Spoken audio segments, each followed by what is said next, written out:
Praise the lord, హల్లెలూయా. దేవుని యొక్క వాక్యాన్ని చదువుకుందాము. తిమోతికి రాసిన 2వ పత్రిక 2వ అధ్యాయము 22వ వచనాన్ని చదువుదాం. చూడండి, తిమోతికి రాసిన 2వ పత్రిక 2వ అధ్యాయము 22వ వచనము రిఫరెన్స్ ఇస్తాను. ఒకసారి ఆ రిఫరెన్స్ మీరు చూడండి, ఆ వాక్యాన్ని చూడండి. చదువుతాను. తిమోతి, నీవు ఎవరేక్ష నుండి పారిపోము. నువ్వు పవిత్ర హృదయం గలవాడవై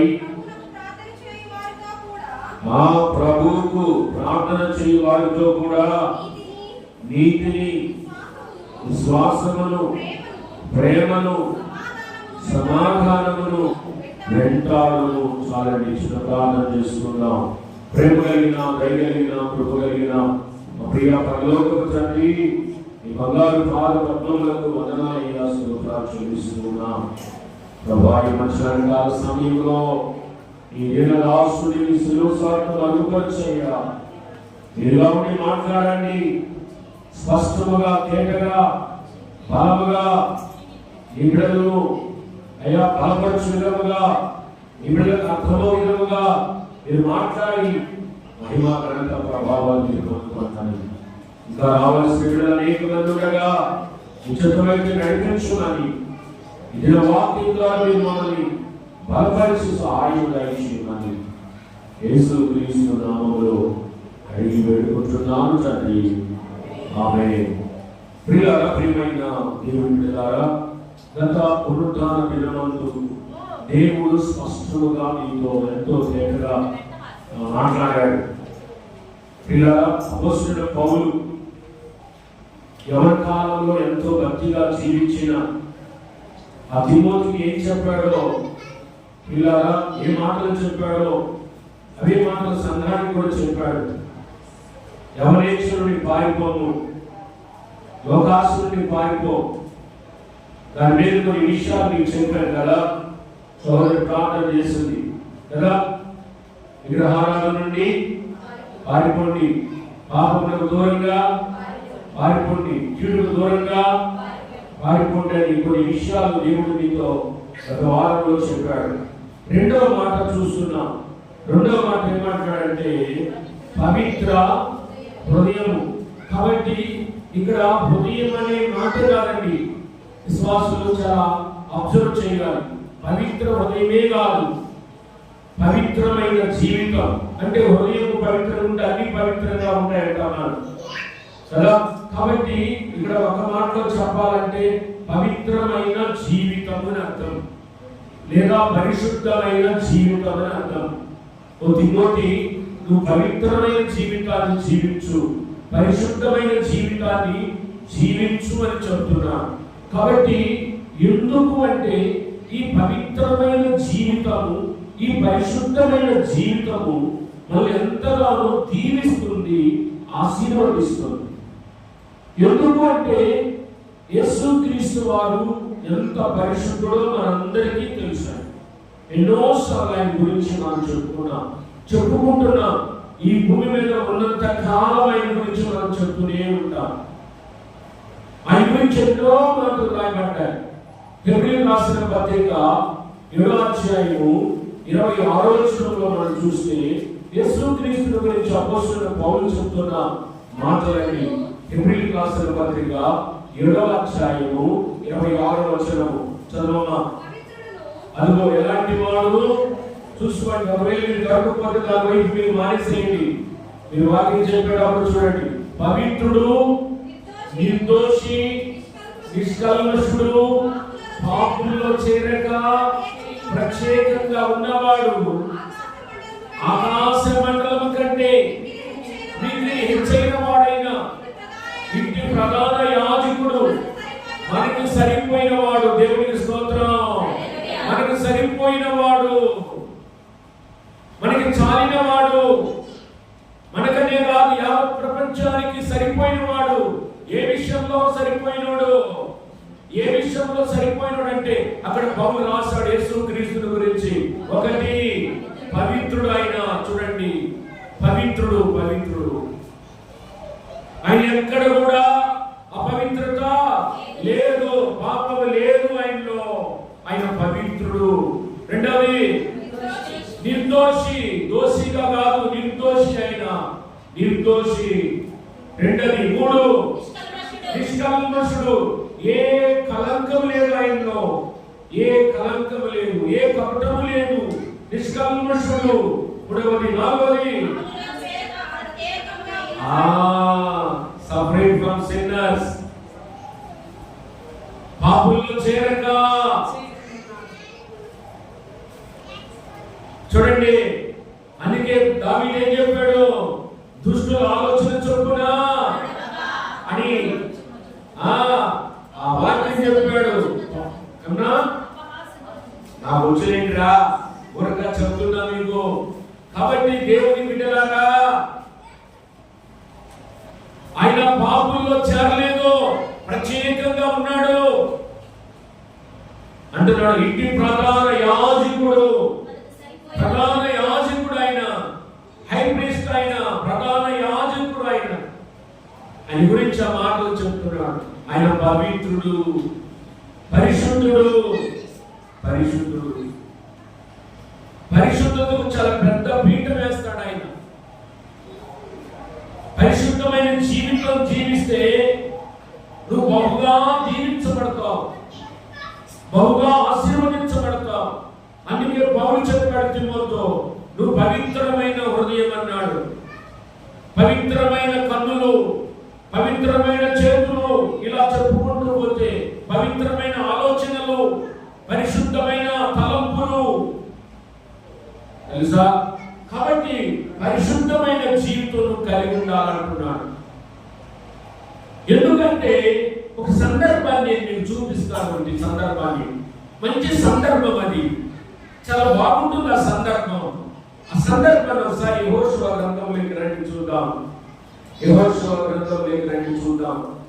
ఆ సందర్భాన్ని ఒకసారి మీరు చూద్దాం. ప్రియా దేవుని పిల్లలారా, సందర్భాన్ని చూద్దాం. మీరు యెహోషువ గ్రంథము 7వ అధ్యాయంలోకి రండి. యెహోషువ గ్రంథము 7వ అధ్యాయం. 7వ అధ్యాయం. పిల్లలారా, ప్రియమైన దేవుని బిడ్డలారా, యెహోషువ గ్రంథం 7వ అధ్యాయము. ప్రియమైన దేవుని బిడ్డ చూస్తూ 13వ వచనం ఒకసారి చూడండి. నీవు లేచి దేవుడు చెబుతున్నాడు. ఇందాక అపోస్తలుడైన పౌలు తిమోతికి చెబుతున్నాడు.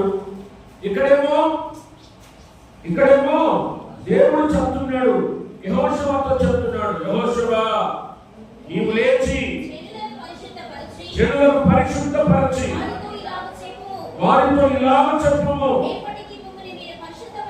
రేపటికి మిమ్మును మీరు పరిశుద్ధమైన జీవితాన్ని జీవించండి. అదిగో ఇశ్రాయేలు దేవుడైన యెహోవా ఏం చెప్తున్నాడో తెలుసా? ఇశ్రాయేలులారా, మీ మధ్య శాపగ్రస్తమైనది ఒకటి ఉంది. చూడండి, మీ మధ్యలో ఏముంది? శాపగ్రస్తమైనది ఉంది, పాపయుక్తమైనది ఒకటి ఉంది. అది మనం చూసుకోవాలి. ఆనాడు వాళ్ళలో ఉందని, ఆనాడు ఇశ్రాయేలు ప్రజల్లో ఉంది. ఈ రోజు మనలో ఏముందో చూసుకోవాలి. నేను అందుకే చాలాసార్లు చెప్పాను, మిమ్మల్ని ప్రశ్నించాను కూడా, మీరు నవ్వుకున్నారు కూడా. మీరు అద్దం ముందుకు ఎందుకు వెళ్తారు అని అడిగాను నేను. అద్దంలో ఎందుకు అరగంట దాకా ఉంటారని కూడా నేను అడిగాను. దానికి మీరు రకరకాల జవాబులు సెలవిచ్చారు, రకరకాల జవాబులు చెప్పినారు మీరు ప్రియులరా. అందుకనే వాక్యమైన అర్థంలో నిన్ను నువ్వు చూసుకోమన్నాను. నీలో ఏ బలహీనత ఉందో చూసుకో. శరీరంలో బలహీనత ఉంటే ఎక్కడికి వెళ్తాం చెప్పండి? కుమరవాణి దగ్గరికి వెళ్తామా? శరీరంలో బలహీనత ఉందనుకోండి, ఎక్కడికి వెళ్తాం? మరి మా గట్టిగా డాక్టర్ దగ్గరికి వెళ్తాం. మరి ఆత్మీయ జీవితంలో బలహీనత ఉంటే దేవుడే నిన్ను బాగు చేయగలిగిన వాడు. దేవుడే నిన్ను బాగు చేయగలిగిన వాడు. దేవుడు తప్ప ఇంకెవ్వరూ బాగు చేయలేరు. అందుకంటున్నాడు, ఓ ఇశ్రాయేలు ప్రజలారా, మీలో శాపగ్రస్తమైనది ఒకటి ఉన్నది, దాన్ని మీరు తీసేసుకోండి. చదవండి వాక్యంలో. అదిగో దాన్ని మీ మధ్య ఉండకుండా తీసేసుకోండి, నిర్మూలన చేసేదాకా. అదిగో స్పష్టంగా చెప్పాడు, మీ శత్రువుల ఎదుట మీరు పారిపోవలసి వచ్చింది, నిలవలేరు వాళ్ళ ఎదుట. మీ శత్రువుల ఎదుట మీరు నిలవలేరు, మీరు బలముగా యుద్ధం చేయలేరు. ఒకవేళ బలముగా యుద్ధం చేసినా మీరు ఓడిపోతారు. కారణము మీ మధ్యలో ఏముంది? అది. అందుకే యెహోషువతో చెప్పాడు, వాళ్ళని పరిశుద్ధపరచు, వాళ్ళ పరిశుద్ధమైన జీవితాన్ని జీవించమని చెప్పు, వాళ్ళ ఏమైనా ఉంటే తీసేసుకోమని చెప్పు అని ఎంత తేటగా స్పష్టంగా దేవుడు వాక్యం ద్వారా మాట్లాడుతున్నాడు. కొన్నిసార్లు దేవుడు మనతో మాట్లాడుతున్నా మనం పట్టి పట్టినట్టుంటాం కదా, చెవిటోడు మాదిరిగా విన్నట్టుంటాము, పట్టించుకోం దాని గురించి. అదే డాక్టర్ చెబితే, అమ్మాయి నీలో ఈ శరీరం బలహీనత ఉంది, నువ్వు ఖచ్చితంగా ఉదయం పూట, మధ్యాహ్నం పూట, సాయంకాలం పూట ఈ టాబ్లెట్ కంపల్సరీగా మింగాలంటాం. ఒకవేళ ఒక పూట మింగకపోయినా ఏమొచ్చింది? ఎంతసేపు చెప్పారమ్మా, ఏమొచ్చింది? భయం వచ్చింది. అమ్మో ఈ పూట టాబ్లెట్ మింగలేదే, ఏమైందో ఏమో అని చెప్పి భయం వస్తుంది. కానీ ఈ భయం రావటంలా అయ్యో నేను చర్చికి పోయి కాబట్టి 2 వారాలు అవుతుంది అని భయం ఉందా? ఈ భయం లేదు, ఆ భయం ఉంది, ఈ భయం లేదు. చూడు, దేవుడి దగ్గరకు వచ్చేకి ఎంత చులకన భావన. అందుకే ఇక్కడ అంటున్నాడు, మీరు గెలవలేరు, మీరు శత్రువులతో నిలబడలేరు, యుద్ధం చేయలేరు. అందుకే మీలో ఉన్నది తొలగించుకోండి, ఆ శాపగ్రస్తమైన తొలగించుకోండి అని ఎంత స్పష్టంగా చెప్తున్నాడు. ఇంకొక మాట కూడా చెప్తున్నాడు, శత్రువులతో నిలబడలేరని కూడా కాదు, ఇంకొక మాట చెప్తున్నాడు. 12వ వచనం చూడండి, 12వ వచనంలో, కాబట్టి ఇశ్రాయేలీయులు శాపగ్రస్తులై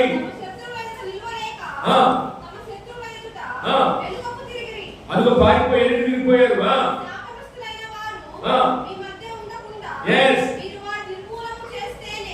నిర్మూలన చేస్తే, తీసేసుకుంటేనే. అదిగో స్పష్టంగా చెప్తున్నాడు. చూడు, నేను చెప్తున్న మాటలు కావి, దేవుడు నీతో చెప్తున్నా, స్పష్టంగా చెప్తున్న మాటలు నీతో, నాతో, మనందరితో చెప్తున్నాడు. నాతో కూడా చెప్తున్నాడు వాక్యంలో. చావుకుడిగా నేను ఎట్టబడితే అట్లా బ్రతికితే నేను నీకు తోడుగా ఉండను అంటున్నాడు. నేను మీకు తోడుగా ఉండను, మీరు యుద్ధానికి పోయినప్పుడు నేను తోడుగాను, మీ యుద్ధంలో నేను తోడుగా ఉండను అని చెప్తున్నాడు. అది మీరు అంటే మీరు పరిశుద్ధమైన జీవితం జీవిస్తేనే తప్ప నేను మీరు తోడుగా ఉండాలని.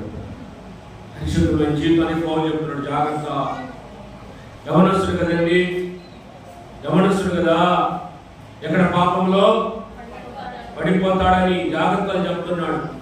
దేవుడు కూడా సంఘానికి జాగ్రత్తలు చెప్తున్నాడు. జాగ్రత్త ఓ విశ్వాసి, ఎక్కడ నువ్వు పరిశుద్ధమైన జీవితాన్ని కోల్పోతావో అని జాగ్రత్తలు చెప్తున్నాడు ఆయన.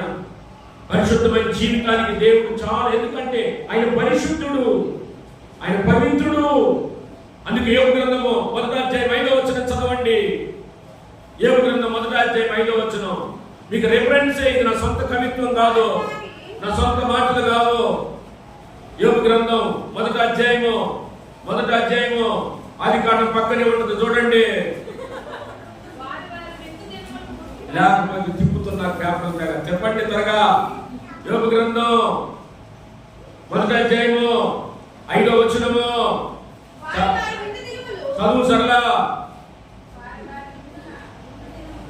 వారి విందు దినములు పూర్తిగా యోబు తమ కుమారులు పాపము చేసి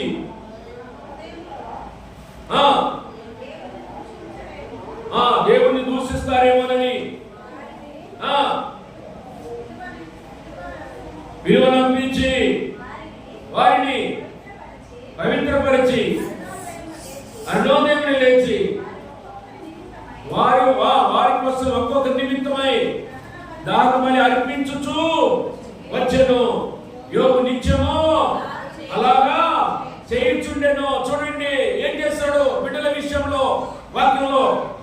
అధ్యాయము 5వ వచనంలో ఎంత స్పష్టంగా రాయబడిందో చూడండి దేవుని బిడ్డలారా.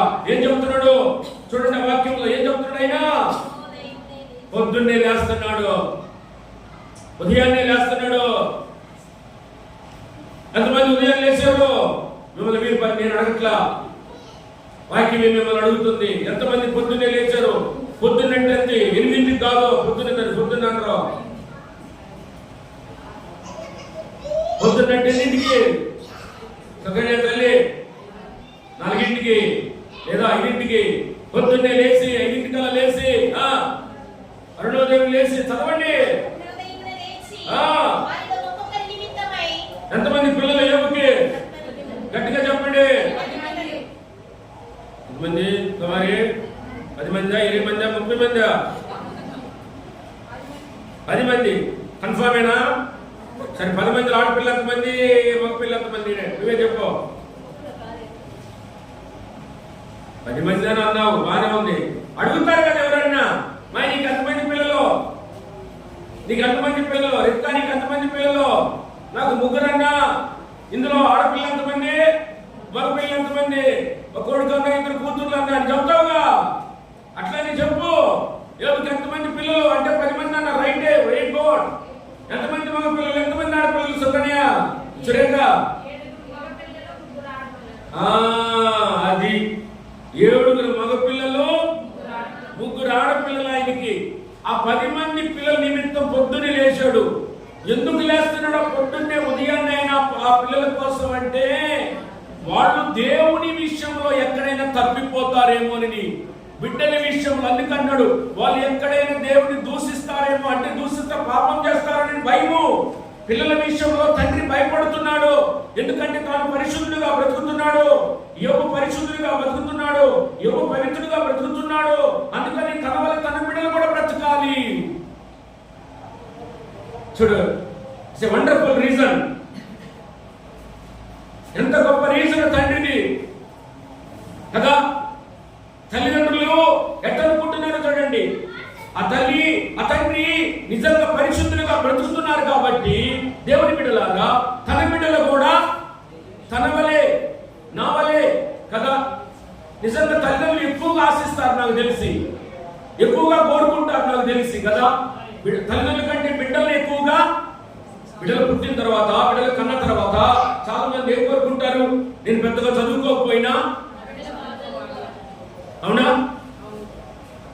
కరెక్టేనా?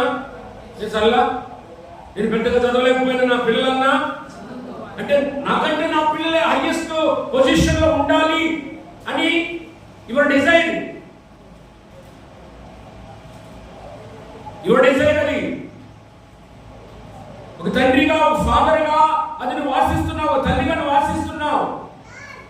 మరి దీని విషయంలో కూడా నాకంటే నా బిడ్డ నీతిమంతుడుగా ఉండాలా, నీతిమంతురాలుగా ఉండాలా, పవిత్రుడిగా ఉండాలి, పరిశుద్ధుడిగా ఉండాలి, ప్రభువును పోలి బ్రతకాలి అని ఆశను ఎందుకు కలిగి ఉండకూడదు? యోబులాగా. యోబు కూడా అలా కోరుకుంటున్నాడు. అందుకే పొద్దున్నే లేస్తున్నాడు. ఎక్కడ వాళ్ళు పాపంలో పడిపోతారని ఆ పిల్లల విషయమై ఆయన ఏం కేర్ తీసుకున్నాడు తెలుసా? ఆయన తీసుకున్న జాగ్రత్త ఏంటో తెలుసా? దేవుని బిడ్డలారా, ఆయన ఏం చేస్తున్నాడంటే పొద్దునే లేచి ఆ 10 మంది పిల్లల నిమిత్తము, ఒక్కొక్కరి నిమిత్తము ఆయన దహన బలి అర్పిస్తూ వస్తున్నాడు. చూడండి,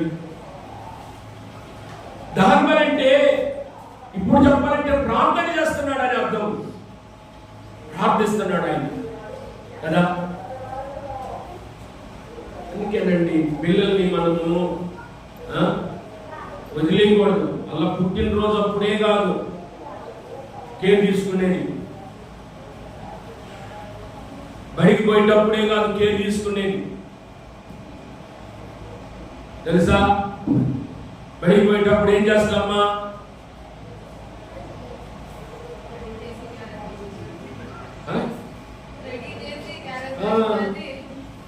కదా రెడీ చేసి వాడు తాళువి జేబులో పెట్టి పెట్టి డబ్బులు పెట్టి స్నాక్స్ పెట్టి అన్ని పెట్టి ఎంత జాగ్రత్త తీసుకొని పంపించిందో. మళ్ళీ జాగ్రత్తలు చెప్పింది, నాన్న బస్సులో జాగ్రత్త, అటు చూసి నడుము, జాగ్రత్త, స్కూల్లో జాగ్రత్త ఉండో, పిల్లలతో గొడవలు పెట్టుకోవద్దు, పట్లాడుకోవద్దు, జాగ్రత్త అని తల్లి గారు తండ్రి గారిని జాగ్రత్త తీసుకుంటారు. నేను అంటాను, దాని విషయంలో అంత కేర్ ఉన్నప్పుడు ఈ విషయంలో ఎందుకు నీ బిడ్డ విషయంలో కేర్ తీసుకో?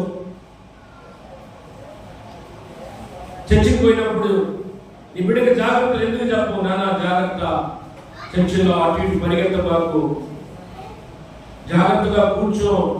అలా కూర్చోకపోతే నీ ఈపు, చెప్పండి, నీ ఈపు విమానం మొత్తం మోగుద్ది, ఇంటికి వచ్చిన తర్వాత మోగుద్ది, అది చర్చిలో మోగదో తెలుసా? 10 మంది చర్చిలో నేను మొత్తం మోగిస్తాలే.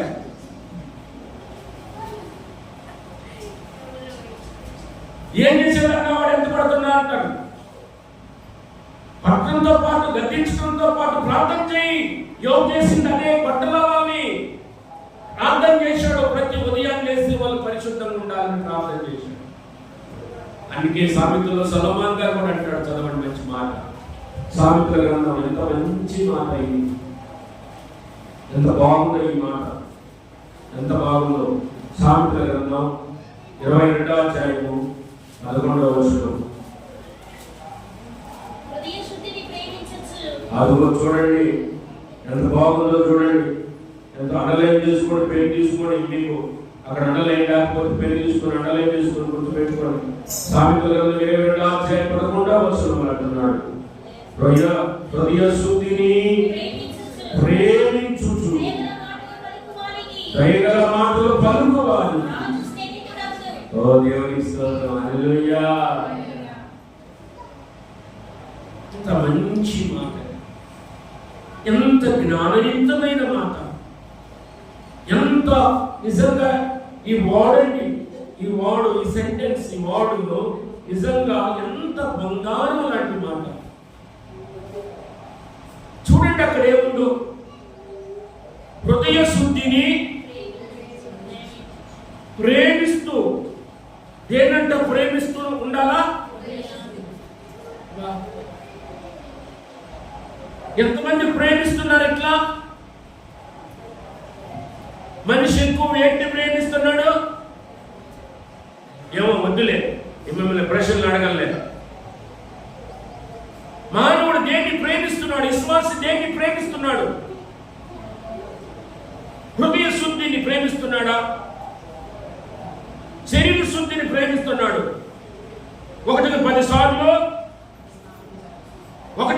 సార్లు చేస్తున్నావు స్నానాలు మాత్రం. పవిత్రమైన హృదయము, దాన్ని ప్రేమిస్తున్నావా? పరిశుద్ధమైన హృదయము, శుద్ధ హృదయం అన్నాడు ఆయన అక్కడ. హృదయ శుద్ధిని అర్థమవుతుందా? అందుకే హృదయ శుద్ధి గలవారు, చెప్పండి వాక్యము, నువ్వు చెప్పక. హృదయ శుద్ధి గలవారు